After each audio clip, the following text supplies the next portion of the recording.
Ladies and gentlemen, welcome to the first week of WPF Attack.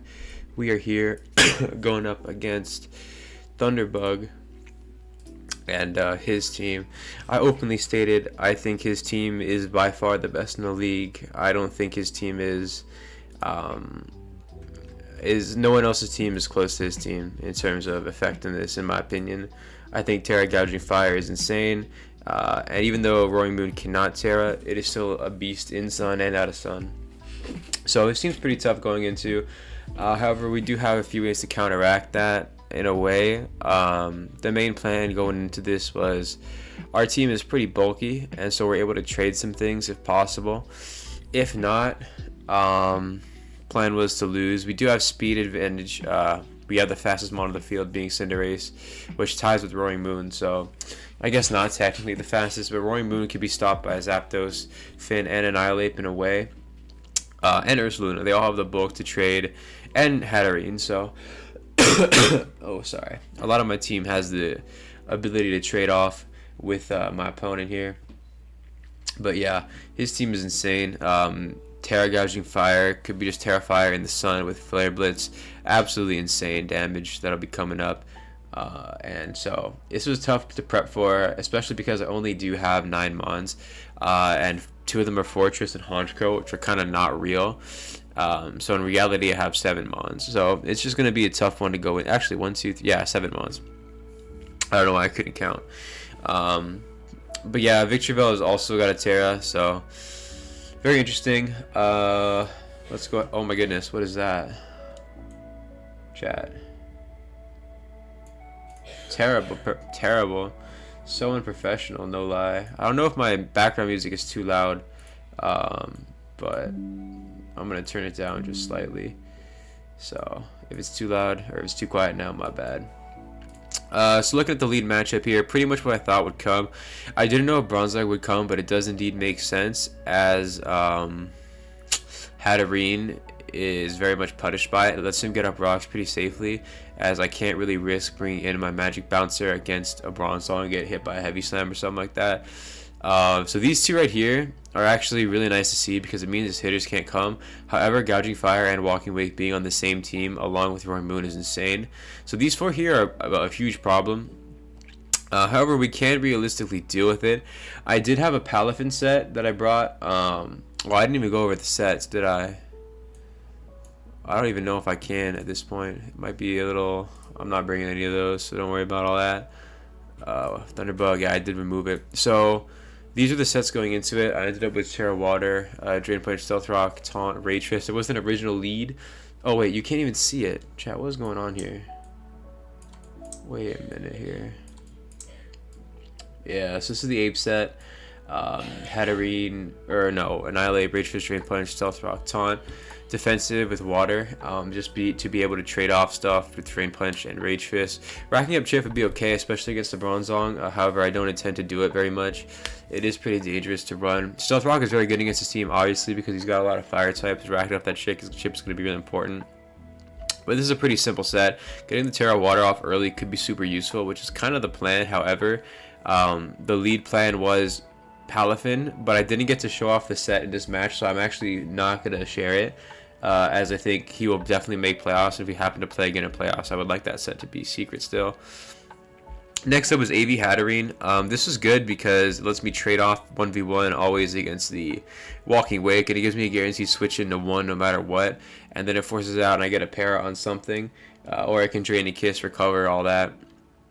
Psychic is cool because even if I'm like 70%, I think I live a Sludge Bomb from Victory Bell, and then I can trade it off with Psychic. Mystical Fire is good because I get to abuse his Sun and hit his Bronzong, because this is his primary, or Bronzong will be his primary switch into this thing.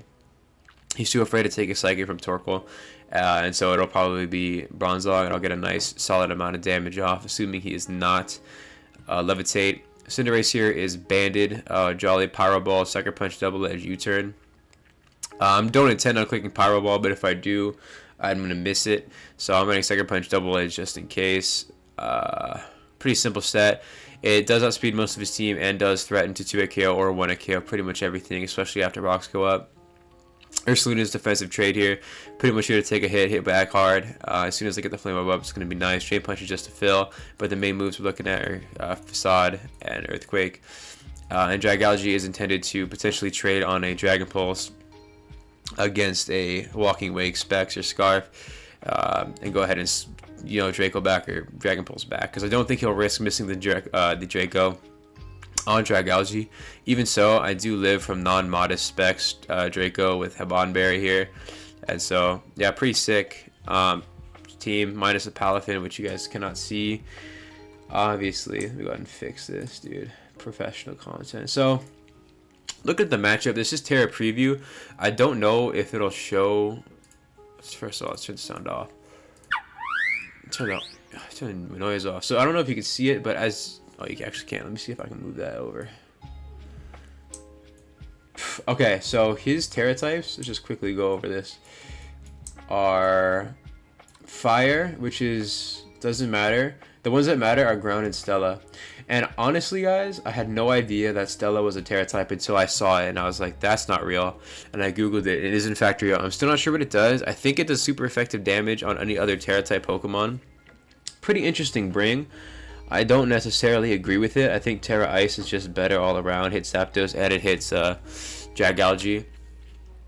But we see Terra Stella here. I'm not worried about it, as I'm pretty sure the Gouging Fire is going to be the target of the Terra, and I'm surprised to see it's not Fire. I think Terra Fire was better to me, but it is what it is. I'm going to take it. So I lead Finn to guarantee that I'll have 0 to hero boost. I swap out a Hatterene right away. Let me go ahead and slow this down a bit, and I take a Hydro Steam, which is pretty nice. That forces it out guaranteed. I think I end up going for a Draining Kiss here. It's the wrong play, obviously, but I didn't know if he would expect me to, like what he was expecting me to do. Like, it was entirely reasonable to me that he could potentially just want to fire off some more damage on me, because he won't die here to anything. So I go ahead and Drain a Kiss. I should have nuzzled anyway, but it is what it is. I'm forced out of Bronzong here. I go into Annihilate to try bait out a Rage Fist boost here. Of course, he doesn't give it to me, because that would be kind of ridiculous. I think he goes ahead and sits a Future Sight here. So that's pretty tough. It's a little annoying. I could be forced to Terra Water here, or I have to go into Hatterene. I think I just go ahead and put up rocks right away. Yeah, and then I don't know why I don't Terra and stay in here to prevent. Oh no, actually, yeah, it didn't matter. I couldn't stay in because I didn't want this to happen at all. So I bring in Hatterene to take the Future Sight. It does very little damage to me. It does 11, but we are in kill range of McSteamy now, so we have to get a little careful here. Bronzong comes in here on the Nuzzle, which is nice. Paralyzing this is very useful potentially in case it wants to do something silly. We could be looking at anti-Trick Room here, because Trick Room is pretty solid against him. However, I'm not bringing Trick Room. Or it could be EV to be faster than me out, and then faster than, or slower than Ursa, something like that.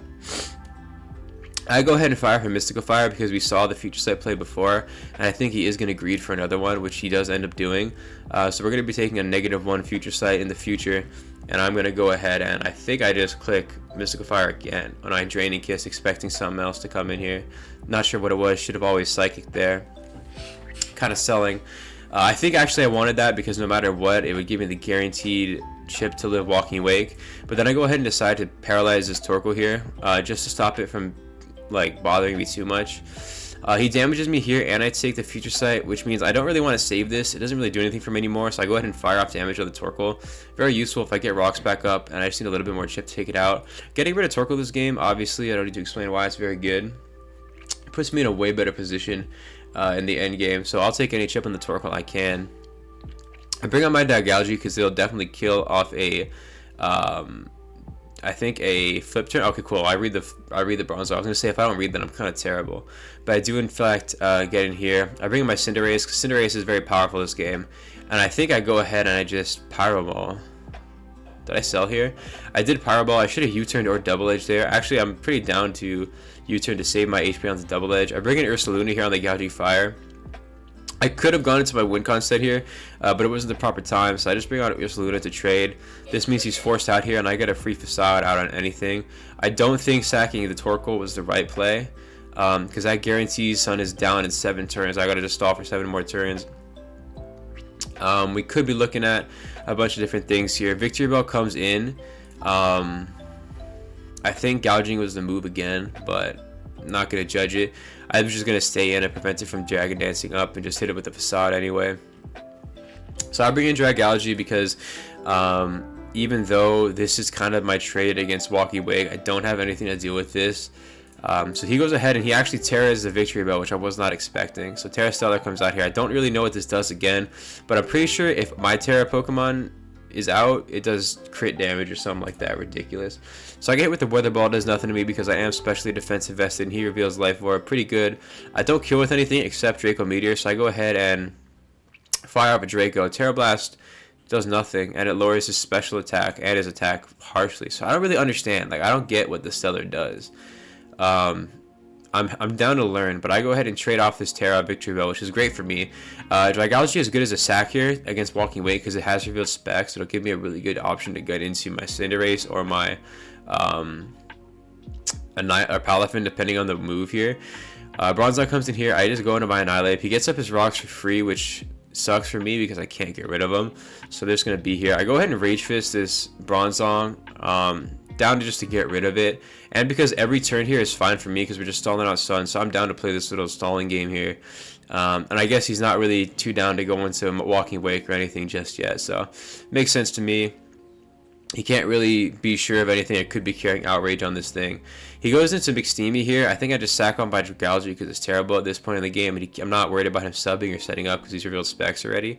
Dragon Pulse comes out here, eats my Bond Berry, whatever, it doesn't matter. And then I go ahead and bring on my Cinderace. Here on the Gouging Fire, which gives me some nice momentum, I believe. Sick. And then the Sun goes down this turn, so I'm pretty sure he's not going to risk setting up because I have full Palafin and full Annihilate. It's not worth for him. So I go into Ursaluda here expecting to trade, but then I take the burn damage and I'm like, whatever, I'm going to die here, it doesn't really matter. Ursaluda dies. It wasn't doing anything anyway. Roaring Boom would have killed it, McSteamy would have killed it, doesn't really matter. I go into Palafin here to try and win with my set here. I go ahead and bulk up, but that was not the tech, so I'm not too worried about revealing that I had bulk up. It doesn't even matter. I use it in the game already. So I get Draco'd here. Nothing I can do about that. No matter what was coming in here, it was down to Draco. I'm forced into Cinderace because I don't have any setup on Annihilate, and I don't have any Spadef investment, so I can't really risk anything too much here. I think I just U-turn off the Gouging, or I might have just hit it with a Double Edge, yeah. Plan here was he doesn't know if I'm out of it or not, so he's forced to go into Roaring Moon and not lose his Walking Wake because I guarantee outspeed and kill. And so instead of attacking here, by the way, attacking there was always the wrong play because I would have died to recoil, and so it's not worth it. I go into Annihilate here on the Dragon Dance. It's fine by me because I can just go ahead and Terra Water and Drain Punch this guy, get myself back up to moderate HP. He knocks me off here. Does about 60 or 56%. Fine by me. I lose my lefties, but I drain it back up to about 75%, which is good. He can't kill me here no matter what. Or he could crit me, I guess. But I go ahead and trade out the Roaring Moon, which means Walking Wake here is going to come in and Draco Pulse me, Dragon Pulse me or whatever. Which is fine. The game is now down to a 12% or an 18% chance. So 18% of the time, Double Edge comes in and gets the kill. The rest of it, I in fact lose, but I'm okay with that because the game was so. I feel like the matchup was not in my favor at all. Like getting it down to like roughly a 20%, 1 out of 5 situation was down for me, and I do end up getting it, and I pick up the first win of the season. So super close game. Me and Thunderbug. It does end with no living Pokemon on the field. I think if my position, my winning set a little better, could have been super good. Hoping to play him in playoffs. I want the spin back. But yeah, GG's to Thunder. Very well played by him. I think I play Yehoodles next, so that'll be fun. But yeah, big GG's to Thunder. And yeah, that's going to be it for me. Goodbye. God bless. Have a great day.